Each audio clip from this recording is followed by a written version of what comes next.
ಈ ಕರಿಬೇವು 3 ಬೆರಳಿಗೆ ಬರೋಷ್ಟು ಜೀರಿಗೆ ಬೆಳಿಗ್ಗೆ ಹಲ್ಲು ಉಜ್ಜಿದ ತಕ್ಷಣ ಇದನ್ನ ತಿನ್ನೋದಕ್ಕೆ ನಾವು ರೂಢಿ ಮಾಡ್ಕೊಂಡ್ರೆ ನಮ್ಮ ಆಯುಷ್ಯ ಪೂರ್ತಿ ಕೂದಲು ಉದುರಬಾರ್ದು ಅಂತ ನಿಮ್ಮ ತೀರ್ಮಾನ ಇದ್ರೆ ಕೂದಲು ಉದುರಂಗಿಲ್ಲ ಇದಕ್ಕೆ. ಓಕೆ. ಒಂದು ವೇಳೆ ಕಣ್ಣು 70-80 ವರ್ಷ ಆದ್ರೆ ಈ ಕನ್ನಡಕ ಬೇಡ ಅಂತ 100% ರಿಸಲ್ಟ್ ಇದು. ಆಮೇಲೆ ನಿಮಗೆ ಗ್ಯಾಸು ಅಸಿಡಿಟಿ ಆಗ್ತದೆ, ಆ ಗ್ಯಾಸು ಅಸಿಡಿಟಿಯನ್ನು ತೆಗಿತದೆ. ಆಮೇಲೆ ನಾಳೆ ದೇಹದ ಶಕ್ತಿ ಅಂದ್ರೆ ರಕ್ತ ನಿರೋಧಕ ಶಕ್ತಿ ಕಡಿಮೆ ಆದಾಗ ವಾತ ಅಂತ ಬರ್ತದೆ ದೇಹಕ್ಕೆ, ಅಂದ್ರೆ ಸಂದು ನೋವು ಬರೋದು ಅಥವಾ ನರಗಳ ದೌರ್ಬಲ್ಯತೆ ಬರ್ತದ. ಆ ಎಲ್ಲ ವೇದನೆಯನ್ನು ತೆಗಿಯಂತ ಶಕ್ತಿ ಐತಿ ಇದಕ್ಕೆ. ಆಮೇಲೆ ಸಕ್ಕರೆ ಕಾಯಿಲೆ ಬಂದ ಮೇಲೆ ಅಥವಾ ಬರೋದಕ್ಕಿಂತ ಪೂರ್ವದಲ್ಲಿ ಆ ಸಕ್ಕರೆ ಕಾಯಿಲೆಯನ್ನು ನಿಯಂತ್ರಣ ಮಾಡುವಂಥ ಶಕ್ತಿ ಐತಿ ಇದಕ್ಕೆ.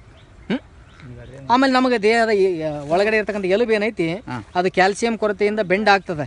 ಆ ಕ್ಯಾಲ್ಸಿಯಂ ಅನ್ನು ದೇಹಕ್ಕೆ ಒದಗಿಸುವಂತ ಶಕ್ತಿ ಐತಿ ಇದಕ್ಕೆ. ಪ್ರತಿನಿತ್ಯ ಬೆಳಗ್ಗೆ ಎದ್ಕೊಳ್ಳಿನ 10-15 ಹಸಿ ಕರಿಬೇನೆಲೆ 3 ಬೆರಳಿಗೆ ಬರೋಷ್ಟು ಜೀರಿಗೆ ಯಾರು ತಿಂತಾರೋ ಅವರ ಜೀವನ ಪಾವನವಾಗ್ತದೆ. ಅಷ್ಟು ಶಕ್ತಿ ಕರಿಬೇವದ. ಕರಿಬೇವು ಯಾವ್ದು ಈಗ ನಿಮ್ಮ ಮನೆಯಲ್ಲಿ ಇರ್ತಕ್ಕಂಥ ಕರಿಬೇವಿನದ ಒಂದು 10-15 ಎಲೆ ಹಸಿ ಕರಿಬೇನೆಲೆ 3 ಬೆರಳಿಗೆ ಬರೋಷ್ಟು ಜೀರಿಗೆ ಖಾಲಿ ಹೊಟ್ಟೆ ತಗೋಬೇಕ್ರಿ ಬೆಳಗ್ಗೆ ಎದ್ಕೊಳ್ಳಿನ. ಆಮೇಲೆ ನಿಮ್ಮ ಕಣ್ಣೀಗ ಒಂದು ಯಾವುದೋ ಒಂದು ಈಗ ಪತ್ರಿಕೆಯಲ್ಲಿ ಹಿಂಗೆ ನೋಡಿದ ಕೂಡಲೇ ಸಣ್ಣ ಅಕ್ಷರ ಕಾಣ್ತಾ ಇಲ್ಲ ನಿಮ್ಗೆ.